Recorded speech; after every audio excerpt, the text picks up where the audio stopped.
t'es pas forcément capable de mettre 100 € de côté sur un livret A, comment tu peux réellement être capable de mettre 100 € sur un PEA? Ça va être très compliqué en fait de venir investir si t'as pas cette première base sécurisante, on va dire. Déjà qui sait pas combien il va pouvoir épargner par mois, ça va être très compliqué de faire investir cette personne-là. À partir du moment où ça devient confortable, il faut pas que d'un coup je vide tous mes livrets pour investir. Moi j'avais vu beaucoup de gens où ils épargnent beaucoup, ils investissent beaucoup, mais tous les mois ils sont à découvert. Il y a un problème de budgétisation clairement. On va pas regarder son PEA et son compte titre tous les jours. Tu vois, sinon c'est qu'il y a un problème et la personne elle est pas convaincue de ce pourquoi on a fait l'investissement. L'état actuel économique aujourd'hui, si t'es dominé par l'affect, t'as vendu toutes tes positions.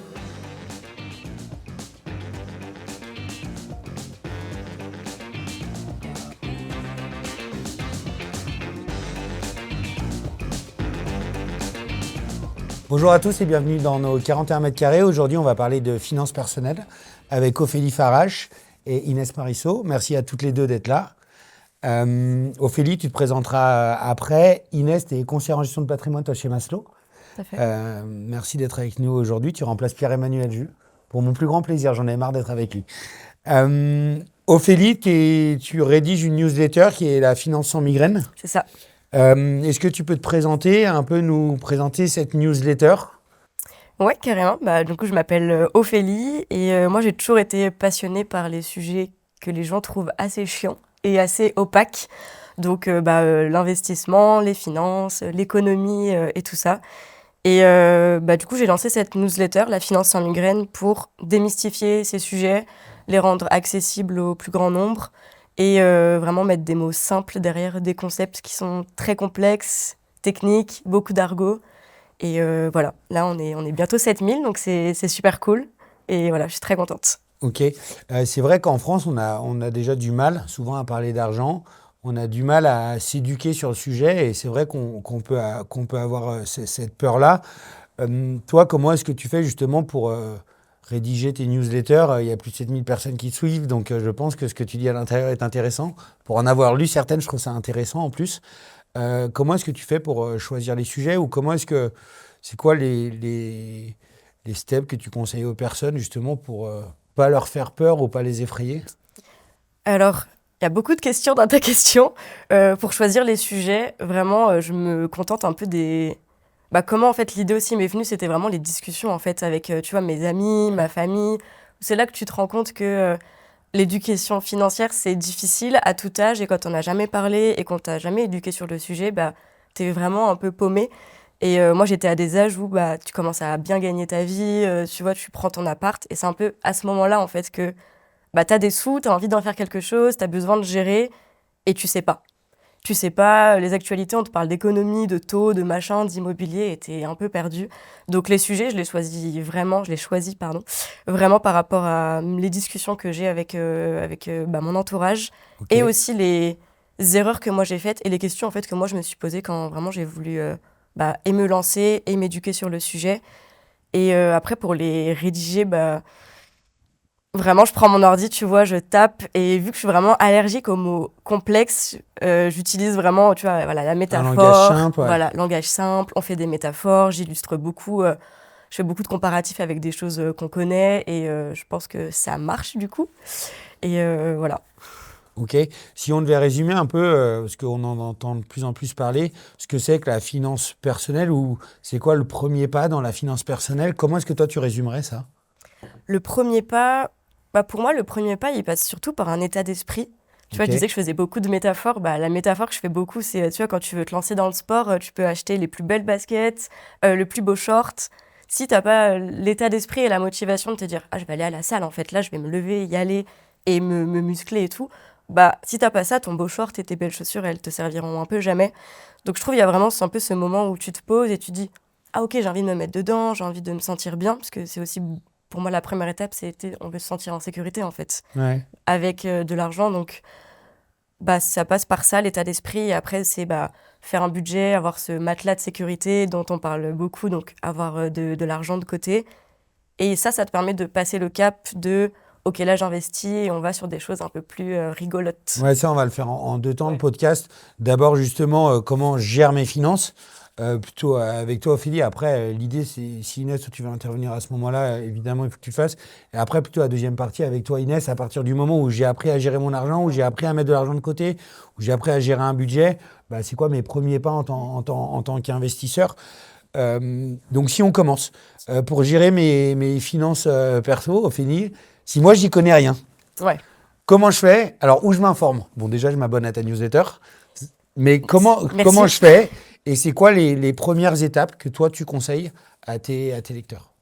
Bah moi, la première étape que je conseille, c'est un peu, tu sais, le fait de se poser et de savoir ce qu'on recherche et ce qu'on veut. Ok, Et voilà, est-ce que je veux vraiment juste me sentir en sécurité? Donc, tu vois, un peu ces gens qui ont beaucoup d'argent sur des livrets, mais eux, ça leur apporte quelque chose parce qu'ils se sentent bien, tu vois. d'accord. Est-ce que je veux acheter ma résidence principale? C'est mon rêve dans là, les 5 ans qui arrivent. Du coup, je vais juste mettre tout en place pour cet objectif. Est-ce que je veux voyager? Donc, plus se poser sur ces objectifs. Je trouve que ça marche pas forcément que pour l'investissement, ça marche vraiment pour gérer ses finances.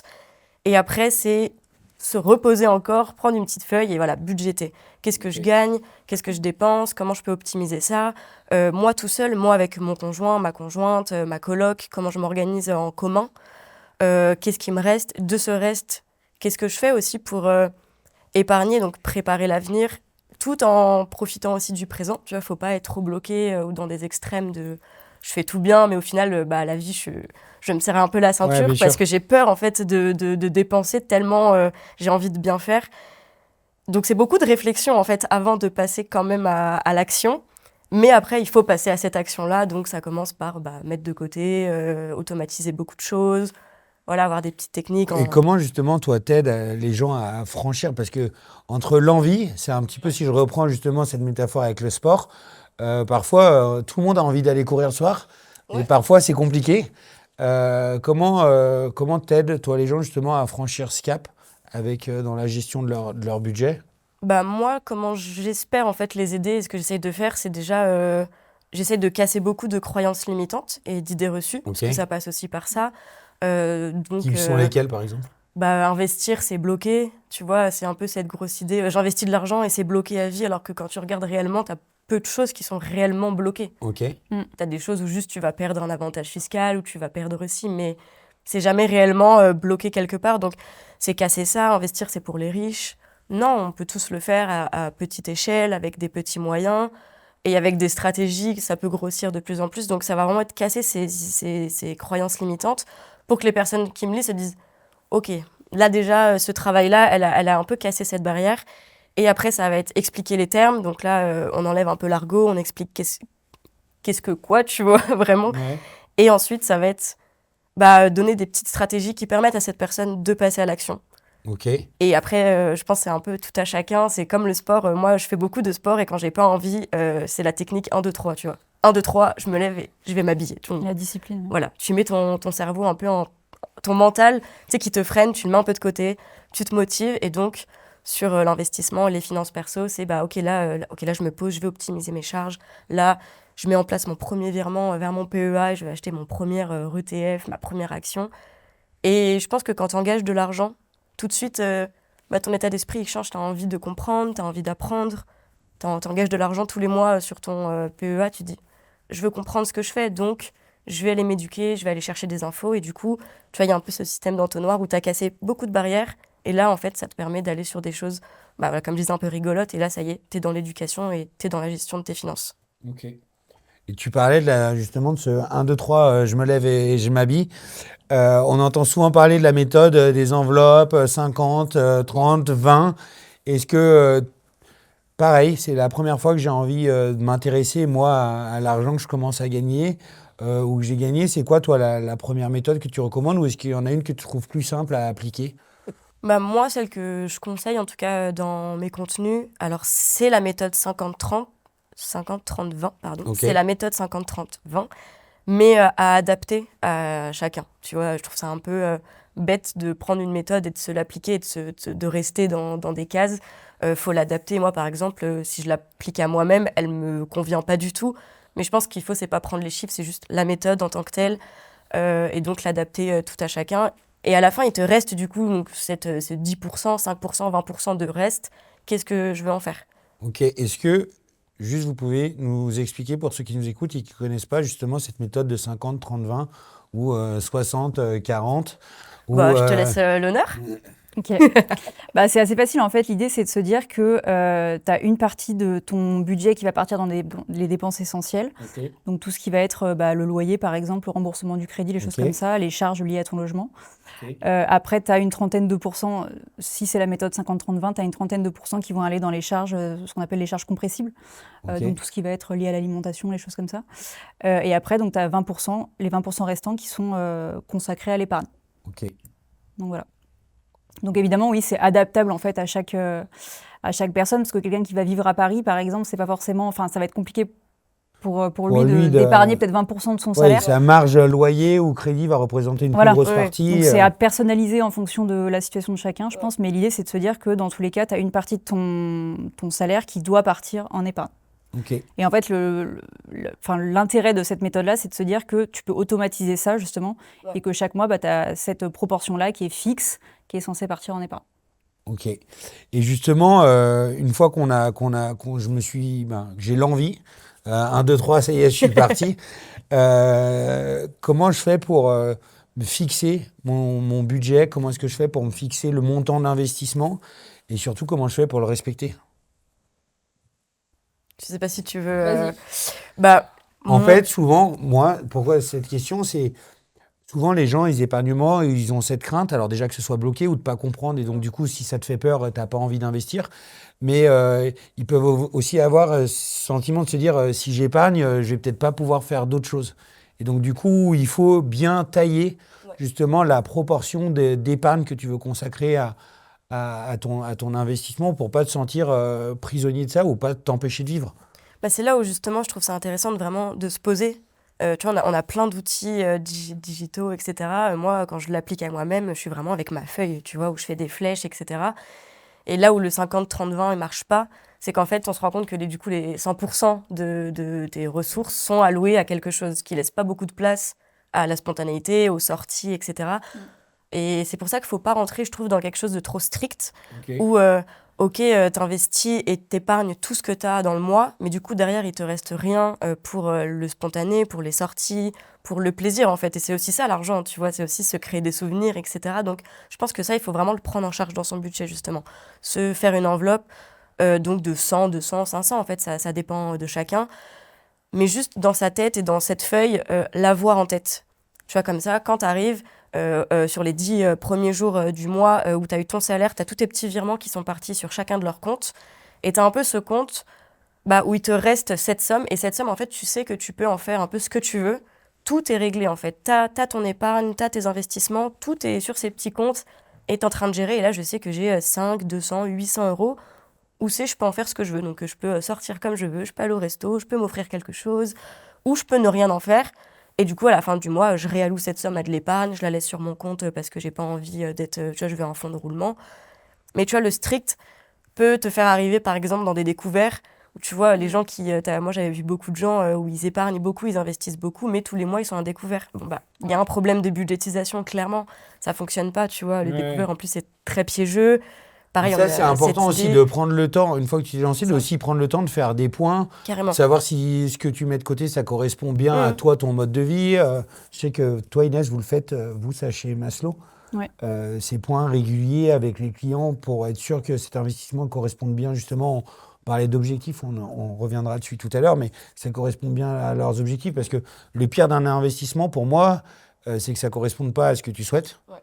Que ça ne corresponde pas à ta motivation. On parlait d'acheter une résidence principale ou de préparer sa retraite ou de financer les études de tes enfants. Et surtout, ça t'empêche de vivre correctement. C'est ça, complètement. Et moi, j'ai tendance à dire à mes clients, en fait, au-delà de mettre uniquement de l'épargne pour l'épargne de sécurité, enfin l'épargne de précaution, se créer une petite poche d'épargne aussi pour par exemple des projets de court terme. Ou des plaisirs du quotidien, quoi, des choses comme ça. Au moins, tu n'as pas uniquement l'épargne de sécurité, tu as aussi une petite poche qui est dédiée justement à ces projets-là et à ces choses un peu plus spontanées que tu pourras avoir. Moi, je sais que dans mes contenus, par exemple, dans de l'épargne, effectivement, tu as vraiment ce matelas de sécurité. Donc vraiment, on est sur du pépin, il t'arrive quelque chose, n'importe quoi, ta voiture, ton chauffe-eau, tu peux piocher là-dedans. Mais tu sais, les gros projets aussi, par exemple, beaucoup de monde, on part en vacances. Tu vois, si c'est pour épargner, mais toute l'année, mais tu as ce mois en juillet où en fait tout ton salaire ou tes ressources, elles vont se liquider dans le fait que tu as payé ton billet de train et ton logement. Bah pareil, là, fin juillet, tu seras sûrement un peu dans le pétrin et tu pourras mettre quelques mois à t'en remettre. Tu vois, donc moi, à titre personnel, par exemple, j'ai vraiment cette épargne un peu vacances où tous les mois, je mets un peu d'argent sur cette épargne. Et quand je veux réserver mes vacances, bah, en fait, j'ai cette poche-là qui est faite pour ça et je l'ai anticipée. Et je l'applique même, tu vois, à Noël. Plutôt que tout mon salaire de décembre, il parte dans les cadeaux. Moi, j'ai une grande famille, tu vois, donc ça peut faire un trou. Donc, je me dis, OK, je préfère mettre même 20 euros, tu Ouais, vois. tu l'étales sur les 12 mois. Tu le vois ouais. pas trop, 20 euros sur un mois. Tu mets 20 euros par mois sur ce compte. Bah, au final, au bout de quelques mois, tu peux facilement avoir 200 euros qui sont consacrés à ça. Et au moins, ça t'impacte pas dans vraiment ta gestion au quotidien. Tu vas pas te serrer la ceinture ou faire attention. Donc, c'est vraiment avoir un peu des mini-objectifs. Donc même en fait dans l'épargne personnelle, avant de parler d'investissement, même là, vous conseillez de sectoriser les choses entre ce qui peut t'arriver, problème de voiture, mais aussi cette épargne un peu plaisir dans lequel tu peux aller piocher dedans. Ça, c'est 2 grandes familles sur la... Moi, sur c'est ce que je dis à mes clients la plupart du temps, ouais. Moi aussi, c'est ce que je recommande beaucoup. Et justement, est-ce que vous avez des outils ou des applications que vous pourriez recommander pour aider les gens un peu à gérer leur épargne? Moi, j'ai beaucoup de clients qui fonctionnent avec le traditionnel fichier Excel. Donc, Ouais. Et à titre perso, je le faisais aussi. Donc, moi, je trouve que c'est plutôt pas mal. J'ai jamais trouvé une application particulière qui me... En fait, fasse le Excel, même c'est job, simple, mais- c'est efficace, tu vois. Il y a quand même ce truc, tu l'ouvres sur ton ordi. Tu Moi, j'en ai personnalises, fait un, par exemple, tu vois, que je donne un peu aussi à mes lecteurs. Mais oui, il n'y a rien de mieux où vraiment la feuille, moi, pendant longtemps, j'étais sur vraiment la Et feuille justement, blanche, il y a tu quoi, vois. il y a quoi dans vos fichiers Excel ou toi, celui que tu peux recommander à tes lecteurs, comment est-ce que vous avez sectorisé? Il y a plusieurs feuillets, ça se passe comment? Pareil, je suis débutant, j'ouvre mon ordinateur, donc 1, 2, 3, ça y est, je me suis lancé. J'ai ouvert mon ordinateur, j'ouvre mon Excel, je fais quoi? Bah, moi, comment j'ai construit le mien, donc tu as un peu un feuillet par mois. Et Ok. je le divise vraiment en piliers, donc en pôle donc le pôle charge, le pôle dépenses. Dans les dépenses, tu as les dépenses perso et communes. Ok. Tu as ce pôle épargne et ce pôle investissement. Et le reste, bah, du coup, c'est du restant. Donc, c'est les plaisirs ou du fonds de roulement ou des choses comme ça. Et bah, c'est vraiment aller se faire un petit budget par mois ou en tout cas anticiper, tu vois, les choses. Tu sais que bah, en décembre, tu as Noël. Tu sais que tu as peut-être une poche à prévoir. Tu peux le noter et te préparer peut-être sur plusieurs mois. En juillet, c'est les grandes vacances d'été. Et après, tout à chacun de voir sur toute l'année les événements ou Ouais. les mois où tu sais que tu vas potentiellement plus dépenser, moins dépenser. Tu as souvent les retours de vacances en septembre et l'après-fête en janvier. C'est un peu deux grandes dates où souvent, pardon, tu es un peu... OK, bon là, faut que je mette quelques mois pas à m'en remettre, tu vois. Quand tu as une bonne gestion, en fait, tu même pas T'as cette anticipé rage le de truc, t'en ouais. remettre. Juste vu que tu l'as anticipé, Et c'est là où c'est intéressant, c'est que ça permet aussi de plus profiter de ces moments Ouais. et de ne pas avoir cette culpabilité avant ou après de vacances ou de fête de Noël, par exemple. Ou la charge mentale financière, en fait. Bah, tu as une certaine stabilité C'est en ça. fait sur les 12 mois, donc tu as moins de périodes, on va dire, un peu plus compliquées. Ouais, puis t'es pas à y penser, tu vois. C'est vrai que bah, quand t'as peu d'argent, peu de ressources, ou que tu sais que le 15 du mois, t'es en rouge, ça se ressent forcément. T'as cette charge mentale, tout devient compliqué, tout devient un choix. Et justement, je pense que la gestion de ses finances perso, c'est vraiment déjà aller actionner ce bouton de la sérénité et de la sécurité, où juste tu sais que tout est en pilote automatique. Toi, tu disais comment on fait, mais moi, parfois, je mets un virement, j'ai un virement, pardon, qui part sur mon livret chaque mois. Quand j'ai des grosses dépenses, ou là, je dois prendre des billets de train, je l'avais pas anticipé, j'ai pas envie de toucher à mon salaire. Vu que j'anticipe, j'ai pas de mal à aller prendre sur mon épargne, payer ça, parce que je sais que le mois prochain, je vais le remettre. Tu vois, tu crées vraiment ce Ouais, fonds bien de sûr. roulement qui te permet aussi de vraiment de le gérer et d'être vraiment tranquille, en fait. Et ça, c'est important. On parle beaucoup en ce moment, enfin, on en parle d'investissement, d'épargne, de finances personnelles, mais ce qu'il ne faut pas perdre de vue, c'est que la première chose, c'est aussi gagner de la sérénité, gagner de la sécurité, et du coup, tu augmentes ta qualité de vie avec ça. C'est pas forcément le fait de devenir plus riche pour devenir plus riche, quoi. C'est surtout de devenir plus sereine, pouvoir financer tes projets sans avoir cette limite budgétaire. Bah, ça va être très Ouais. compliqué en fait de venir investir si tu n'as pas cette première base sécurisante, on va dire. Oui. C'est-à-dire quelqu'un qui va pas, déjà qui sait pas combien il va pouvoir épargner par mois, ça va être très compliqué de faire investir cette personne-là. Toi, Inès, là-dessus, ton positionnement, c'est quoi? Tu conseilleras pas à quelqu'un d'investir s'il n'a pas justement ce matelas de sécurité avant? Bah moi, la première étape, c'est vraiment de dire, d'avoir cette épargne de sécurité-là et de Ok. commencer aussi à se constituer cette épargne de plaisir, on va dire, épargne de court terme, épargne de plaisir. Après, c'est pas forcément. Alors, généralement, je recommande à mes clients d'avoir entre 3 et 6 mois de salaire Ok. en épargne de sécurité. Bon, ça, c'est un montant qui est hyper personnel aussi, et puis chacun vient nourrir son sentiment de sécurité un peu comme il l'entend. Mais à partir du moment où on commence à alimenter une épargne de sécurité, je pense qu'on peut commencer à investir. Faut pas forcément avoir ces 3 à 6 mois de salaire pile poil sur un livret A pour commencer à investir, on peut le faire avant. Mais c'est déjà avoir cet automatisme-là de se dire on est en train d'alimenter une épargne de sécurité et il y a une partie de ce qu'on épargne qui peut partir après en investissement. Ouais, Ça ok. reste l'état d'esprit, tu vois. Moi, je trouve des fois, peut-être si t'es pas forcément capable de mettre 100 € de côté sur un livret A, comment tu peux réellement être capable de mettre 100 € sur un PEA? Tu vois, c'est vraiment encore ce truc d'état d'esprit où il y a quand même c'est cette pyramide, tu vois, où il y a quand même des étapes un peu à passer avant de pouvoir se consacrer à de l'investissement. Ouais, on reviendra un peu justement, j'adore cette notion de pyramide où pour moi, la première chose dans une vie d'investisseur, c'est justement commencer à se créer cette sécurité, cette habitude d'épargne.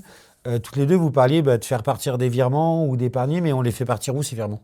Est-ce que ou quel livret vous conseillez? Est-ce qu'il y a des véhicules à privilégier? Pareil, donc j'ai commencé 1, 2, 3, je suis parti, j'ai fait mon tableur Excel. Et maintenant, où je fais partir mes virements? Mes premiers virements, je les envoie où? Moi, pour te répondre, tout ce qui est matelas sécurité et épargne court terme, l'objectif, c'est d'avoir de l'argent que je peux débloquer tout de suite. Donc, pour moi, ça Ok. va être vraiment les livrets réglementés, donc les livrets A, les LDD, les LEP pour ceux qui sont dans les plafonds. C'est disponible, c'est exonéré d'impôts. Enfin, voilà, c'est vraiment le truc un peu sympa. Et après, pour des épargnes plus, tu vois, moi, de vacances, etc., je suis très dans les, tu sais, les livrets un peu bancaires. Ok.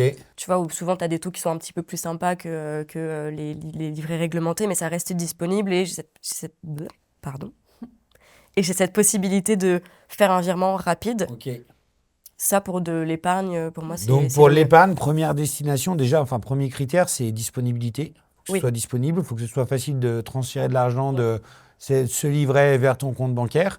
Ok, si on parle un peu de rendement, c'est des livrets qui rapportent pas énormément, surtout sur une période inflationniste comme celle-ci. Donc il faut quand même pas que l'argent reste trop longtemps dessus, non? Après, c'est pas l'objectif C'est ça, avec c'est- ouais, je suis les d'accord avec livrets toi. bancaires. L'objectif, c'est Ok. pas d'avoir du rendement, mais c'est plus d'avoir de la sécurité et de la disponibilité. Donc, c'est pour Ok. ça qu'il faut vraiment avoir uniquement l'épargne de sécurité, uniquement l'épargne pour les projets de Plaisir. court terme. Ouais. Après, le reste, généralement, il faut que ce soit investi. Peut-être tous leurs livrets qui sont au plafond. Effectivement, en fait, après, à voir avec les projets, comme on disait, si la personne, son rêve, c'est de construire sa maison, donc on va être sur des sommes qui sont astronomiques. Si lui, remplir tous ses livrets, c'est vraiment une décision qui est sensée, qui réfléchit, parce qu'il sait que dans 10 ans, il va devoir sortir énormément d'argent. En fait, c'est OK. Mais je suis d'accord avec toi, on le voit beaucoup, l'histoire des rendements sur des livrets, on s'en fiche un peu quand c'est de l'épargne et que ça doit être disponible et que ça correspond à un objectif, parce que c'est pas ce qu'on cherche du rendement sur un livret. On s'en fiche un peu, en fait, c'est un peu le bonus. C'est sympa d'avoir effectivement ce taux d'intérêt qui remplit aussi un petit peu avec les intérêts, tu vois, composés, qui remplit un peu tout seul ton livret, mais c'est pas l'objectif. Mais par contre, avoir tous ces livrets au plafond quand t'as pas d'objectif comme ça et que t'as envie de te lancer en investissement, bon bah là, effectivement, on peut peut-être aller prendre une petite poche quand même, tout en réfléchissant à avoir cette poche disponible, mais on peut aller challenger un petit peu cet argent-là, quoi. Ok, ok, clair. Donc ça, pour cette première partie, donc c'est cette éducation, commencer à justement se poser, réfléchir, pourquoi je mets de l'argent de côté, combien je peux mettre de côté, où je le mets, c'est clair. Je reprends cette image de ta pyramide. Donc ça, c'est mon premier palier d'investisseur, de jeune investisseur. Après, pour moi, je fais une différence entre j'épargne, je mets de l'argent de côté, je gère mon budget. Donc justement, j'ai cette trésorerie disponible pour les aléas de la vie, j'ai cette trésorerie disponible pour la partie plaisir. La contrepartie de ça et de cette disponibilité, c'est cette partie rendement. À partir du moment où justement je souhaite apporter un peu plus de rendement, je rentre dans la partie investissement. Inès, pour moi, alors dis-moi si c'est contraire, mais pour moi c'est exactement la même logique. On va parler d'abord des projets des gens, de leur motivation, de la durée d'investissement, leur budget, combien est-ce qu'ils veulent consacrer à cet investissement, Et ensuite, toi, ton travail, c'est plutôt de choisir justement le véhicule le plus adapté à cet Pour répondre à ces objectifs. Ouais, c'est ça. Ouais, tout à fait. Bah, c'est sûr que les premiers, les fondamentaux, c'est effectivement de parler des objectifs de la personne, des projets et, comme tu le disais, ce qu'on appelle l'horizon de placement ou l'horizon de réalisation du projet. Et ensuite, c'est en fonction de ça et effectivement du budget que la personne a à consacrer à ses projets, à ses objectifs, qu'on va déterminer la solution la plus adaptée, donc immobilière ou financière. Ok. Si on prend des cas un peu pratiques, par exemple, ça veut dire quoi? Enfin, c'est quoi les objectifs de vos clients à toutes les deux? Bah, on retrouve moi, en tout cas personnellement, je retrouve quand même pas mal les mêmes projets. Ça va être, si c'est une personne qui est assez jeune, ça va être acheter la résidence principale. Ça va être également, après pour d'autres personnes, préparer la retraite, Ok. générer des revenus complémentaires, soit immédiats, soit futurs. Ça va être financer les études des enfants, typiquement, ou alors financer une autre activité professionnelle, des choses comme ça. Ok. Et justement, toi, est-ce que comme Ophélie, tu arrives à donner un pourcentage de ce que les gens arrivent à consacrer en moyenne, justement, à l'investissement? Bah, généralement, ils épargnent à peu près 15% de ce qu'ils gagnent. Ok. Après, évidemment, ces 15%-là, il n'y a pas tout qui part dans l'investissement. Mais c'est en moyenne ce que mes clients ont tendance à épargner et ou investir. Et après, à répartir selon les projets, les objectifs. Parce que là-dessus, il faut être méfiant aussi, parce qu'il ne faut pas perdre de vue. Donc, j'ai commencé, j'ai appris à vivre, donc à avoir un budget, à gérer un budget, à faire partir ses virements sur ses livrets. À partir du moment où ça devient confortable, il ne faut pas que d'un coup, je vide tous mes livrets pour investir. Bah non, mais c'est là où la discipline, effectivement, et c'est tu là où un il faut peu avoir une feuille de route mentale ou même écrite, tu vois, où tu suis un peu. Oui, il faut pas. Bah, c'est comme quand tu as ton épargne de sécurité, il t'arrive quelque chose, tu vides ton livret, enfin ton épargne de sécurité, elle est à zéro. Ouais. Il faut se dire qu'à un moment, il faut réalimenter cette épargne de sécurité-là. Il ne faut pas se dire que, finalement, c'est bon, il m'est arrivé un truc, Oui. je peux Il ne investir. va plus rien m'arriver. Voilà. Et hormis cette erreur, est-ce qu'il y a d'autres erreurs que vous voyez fréquemment, justement, quand on se lance dans un investissement, ou c'est quoi les pièges à éviter? Est-ce que dans les dernières newsletters que tu as pu écrire, tu as identifié des pièges, mais on n'a pas voulu mal faire en tant qu'investisseur, mais au final, vu qu'on n'est pas averti, vu qu'on n'a pas été accompagné par quelqu'un comme Inès, parfois c'est dur de prendre les bonnes décisions. Oui, complètement, je réfléchis. Je pense que l'un des pièges là, qui me vient, c'est un peu les frais ou aussi où aller, en fait. Tu vois, quand tu veux investir, moi, la question que j'ai le plus, c'est vraiment mais par où je commence? Une fois justement qu'on a fait, OK, sa gestion de budget, son épargne, là, je vais investir. J'ai 200 € par mois à investir, à consacrer à ça. Par où je commence? Qu'est-ce que je fais? Où je vais? Donc, ça passe par déjà bien choisir son courtier, sa plateforme. Donc, faire attention à ses frais, en prendre connaissance. Et après, c'est savoir dans quoi investir, pas faire le piège de tout mettre au même endroit. Tu vois, moi, j'ai une amie, elle va se reconnaître, mais j'ai une amie qui avait vraiment une bonne somme à investir. Elle avait 1 000 € et elle a tout mis chez Walmart, sur l'action Walmart, mais elle a vraiment tout mis parce que elle connaît, en fait, tu vois, elle sait que c'est une grande boîte. Tu vois, donc les pièges, c'est aussi... tu vois, les tendances, les actualités. Est-ce qu'on peut aussi dire que son investissement, il ne doit pas être dicté, et ça reprend ton exemple, par l'émotion? Complètement. Et c'est là où c'est important justement d'être accompagné. Que ce soit Walmart, mais il y a plein d'autres exemples de clients d'Inès ou L'Oréal, Orange, Airbus. Tu prends l'ensemble des PE en France, il y a 3-4 valeurs majeures, mais parce que les gens, ça les rassure. Est-ce qu'on peut dire que justement dans un investissement, il ne faut pas non plus mettre trop d'affect? Complètement, puisque par exemple, tu vois, dans l'état actuel économique aujourd'hui, si tu es dominé par l'affect, tu as vendu toutes tes positions. Tu vois, t'as vu que tout, je pense qu'on est tous en négatif un peu partout, tu as tout vendu. Alors que c'est vraiment une erreur, puisque pour le coup, tu vois, les investisseurs un peu avertis et tout, pour eux, c'est plutôt une période de solde. Tu vois, ils sont sur quelque chose d'opportun. Donc, quand tu es dominé par l'affect, là, tu as tout vendu et toi, tu as un peu paniqué, en fait. Donc, tu t'es vraiment laissé submerger. Et en fait, surtout, c'est le genre de choses qui va venir confirmer ces idées reçues que tu avais réussi un peu à casser des années avant. Tu dis, mais en fait, voilà, c'est le casino, il y a tout qui tombe. Il est là le piège. Il est là le piège. Donc, c'est vraiment rester rationnel, continuer sa stratégie, l'adapter un peu en conséquence aussi. Mais ouais, c'est rester rationnel, donc c'est faire attention et diversifier. C'est pour ça que moi, les gens qui vraiment viennent me voir un peu en mode, je commence, je sais pas trop où aller, je recommanderais pas forcément d'aller sur des grosses actions, tu vois, individuelles, plutôt sur des ETF qui sont, tu vois, solides, qui sont diversifiés, il y a peu de frais. Et déjà, quand tu te mets là-dessus, t'es étalé, t'es diversifié, et après, tu peux aller prendre des petites actions aussi sûr. sur des boîtes que t'aimes, tu vois. Faut aussi quand même aller sur des choses qui nous rassurent et qui sont Donc, qui te solides. parle. Mais c'est un peu les deux, je pense, en complémentarité, qui font que ça peut marcher. Ouais, alors je suis d'accord avec toi. Moi, je pense que pour investir, il faut que tu aies des convictions dans ce Ouais. dans quoi tu investis. Ça, c'est une évidence. Toi, Inès, je sais que c'est la façon que tu as de justement conseiller tes clients en partant d'un grand postulat, tu nous expliqueras, mais ensuite, justement, de décliner des convictions. Il faut que ce soit aussi les convictions de tes clients parce que justement, quand j'ai des convictions, que je suis sur un marché baissier, c'est plus facile parce que je suis convaincu et parce que j'ai des convictions fortes sur ce domaine-là, de me dire il faut que je remette de l'argent parce que justement je vais acheter des titres, des valeurs de fonds moins chères et donc forcément je vais venir lisser mon risque. Tu peux nous expliquer ou rentrer un peu plus dans les détails sans donner tous tes secrets, mais des convictions que toi tu peux donner ou de postulats sur lesquels toi tu pars? Dans tous les cas, moi je le vois avec mes clients, c'est qu'il y en a beaucoup aujourd'hui qui avaient investi précédemment, pas forcément avec nous, mais avec d'autres courtiers, d'autres conseillers, et en fait qui ne savaient pas forcément sur quoi ils investissaient. Okay. Donc partant de là, dès qu'il se passe quelque chose sur les marchés, par exemple les marchés financiers, c'est des personnes qui vont complètement paniquer et qui savent plus trop, ils perdent de vue en fait leur cap, et donc c'est assez, ça chahute quoi. Et disons que nous on part du principe, on a un postulat chez Maslow. On sait que la population mondiale ne fait que croître, ne va faire que croître dans les prochaines années. Et de ce postulat-là, en fait, on a plusieurs convictions donc, qui sont liées en fait, avec les besoins essentiels de la population. Et du coup, on va investir sur différentes thématiques en lien avec ce postulat et cette conviction-là. Donc, ce qui fait que quand il se passe des choses sur les marchés financiers, on sait que nos clients investissent sur des thématiques qui sont fortes, qui sont d'avenir. Et du coup, c'est beaucoup plus rassurant pour eux.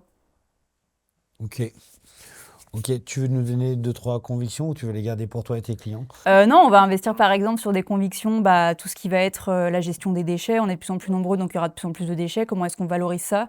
La gestion de l'eau, la nourriture, comment est-ce qu'on va se nourrir dans les prochaines années? Tout ce qui va être en lien également avec Internet, la sécurisation des biens, des personnes, cybersécurité, les choses comme ça.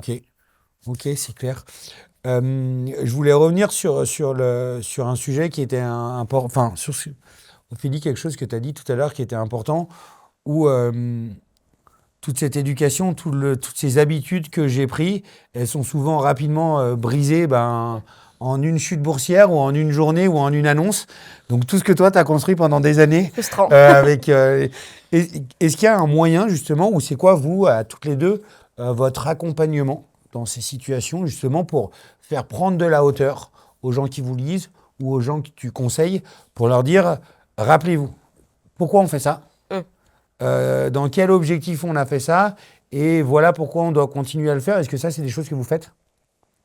C'est beaucoup de réassurance et par exemple, on va pas regarder son PEA et son compte titre tous les jours. Tu vois, sinon, c'est qu'il y a un problème et la personne, elle n'est pas convaincue de ce pourquoi on a fait l'investissement. Surtout quand tu investis aussi là-dessus, tu investis quand même sur des horizons qui sont assez lointains, voilà. qui sont assez long terme. C'est ça, je voulais en parler. On revient, il faut revenir aussi sur la durée d'investissement. Et quand moi, j'ai 30 ans et je souhaite préparer ma retraite, ce ne sera pas avant 35 ans. Donc, regarder BFM ou me connecter sur mon PEA tous les jours, il faut arrêter. Ça a peu d'intérêt, on est d'accord? Oui, en fait, ça sert à rien. Et surtout, si en plus tu viens de te lancer, t'es convaincu à 95%, mais ça va vraiment juste te mettre des...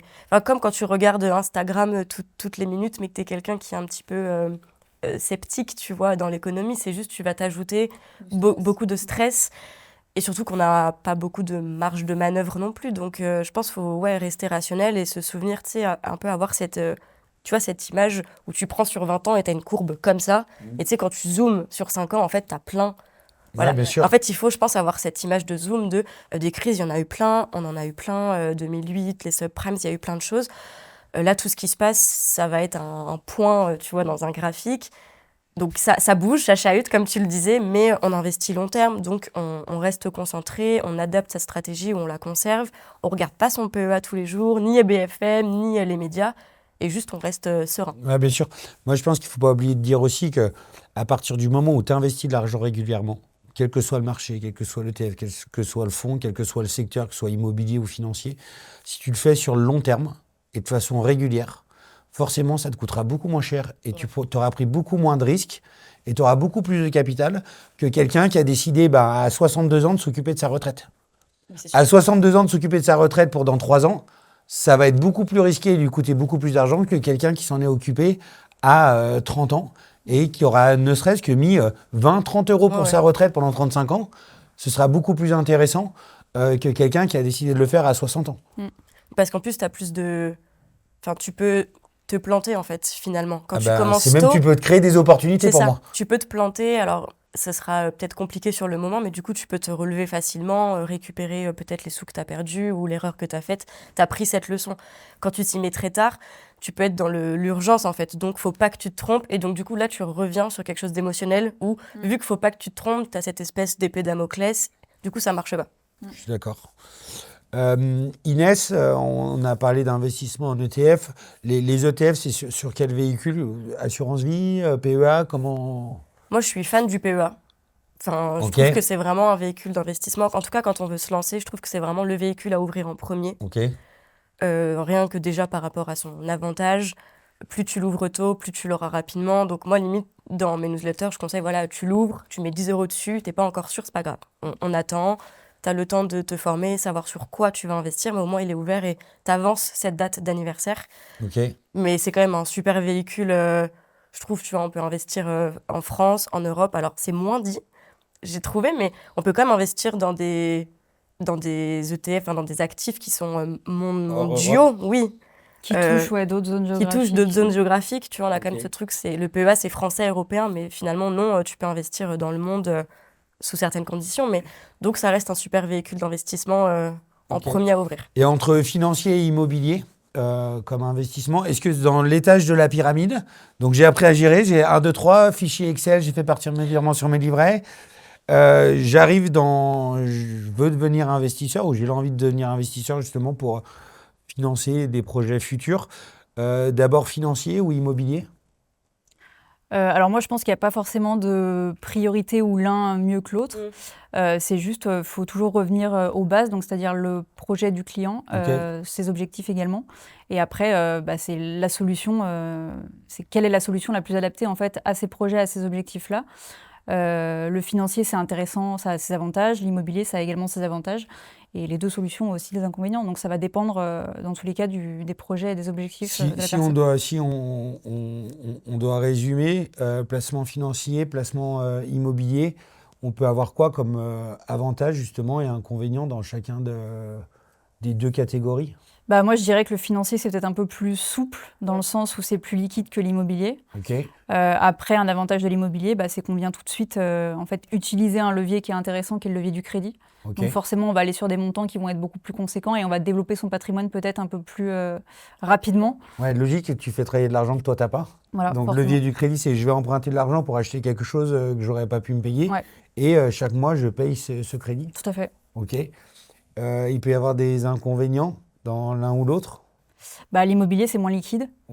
Donc forcément, après, on est censé quand même avoir réfléchi à tout ce qui est épargne de sécurité s'il devait nous arriver quelque chose donc avant. Ça, c'est important. Avant d'investir dans l'immobilier, toi, justement, vu que c'est un investissement qui est sur le long terme, tu as levé un crédit, j'achète pas un appartement pour le revendre 2 jours après, parce que j'aurais même pas amorti mes frais de notaire. Donc, il faut qu'on ait le temps. Il faut qu'à côté, j'ai des poches de liquidité disponibles, justement, pour faire face aux aléas de la vie ou financer d'autres projets ou des vacances ou cette partie plaisir. Après, l'immobilier et le financier, ça reste de l'investissement sur le long terme. Le financier, c'est pareil. On ne vient pas investir en bourse pour revendre dans 2 mois. Mais c'est simplement quand même cette notion de liquidité c'est plus liquide que l'immobilier si jamais il arrivait quelque chose de grave qui nécessite plus qu'une épargne de sécurité. Voilà. Ok, parfait. Merci à toutes les deux. Je vous ai préparé un petit jeu.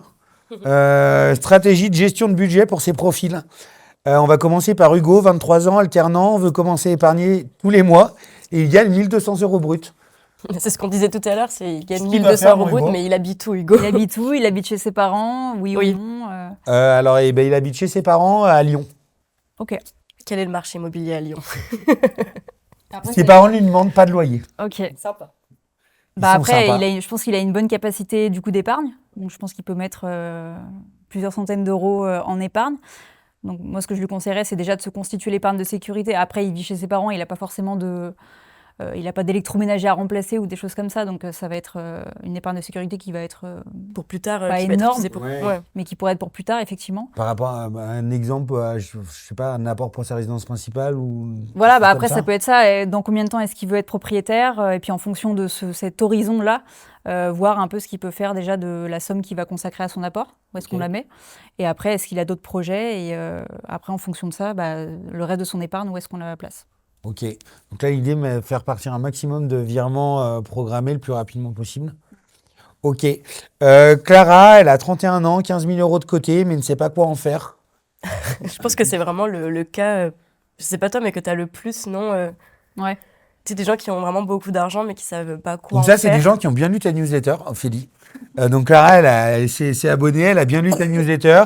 Elle a justement ses livrets remplis. Et là, on arrive justement à ce deuxième passage où elle commence à avoir les moyens de devenir investisseuse. Par quoi elle commence? Je suppose je connais presque votre réponse. Ça dépend de ses objectifs.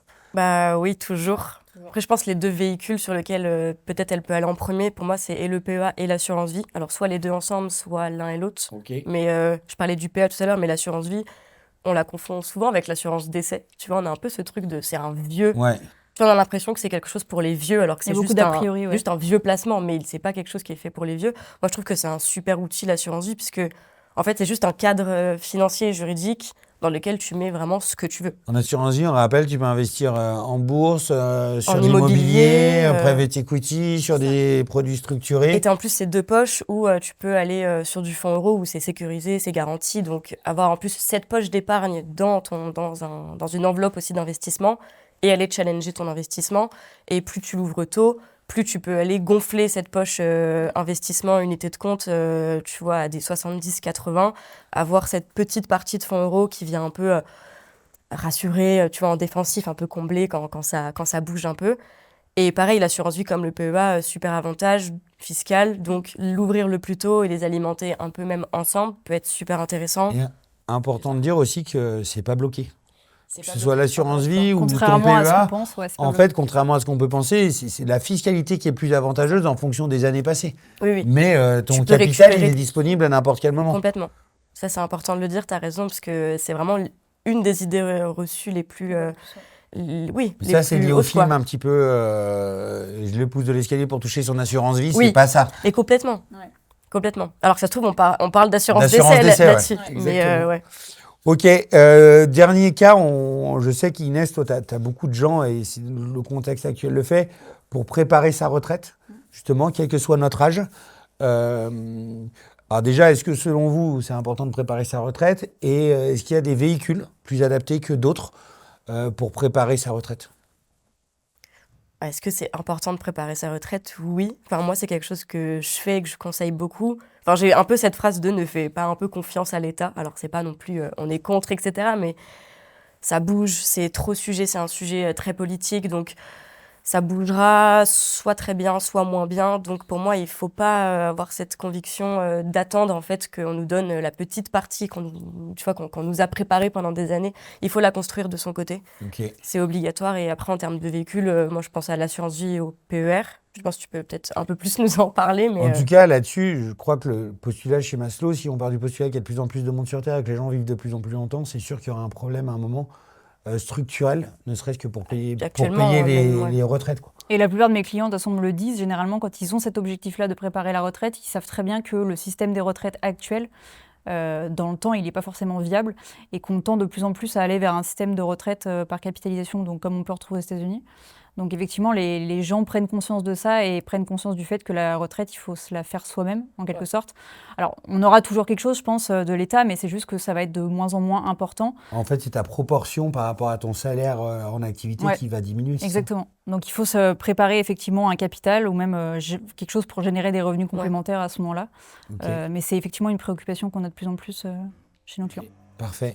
Merci à toutes les deux, en tout cas, merci à pour toi. ce podcast. Merci à vous de nous avoir écoutés ou de nous avoir regardés. Au revoir.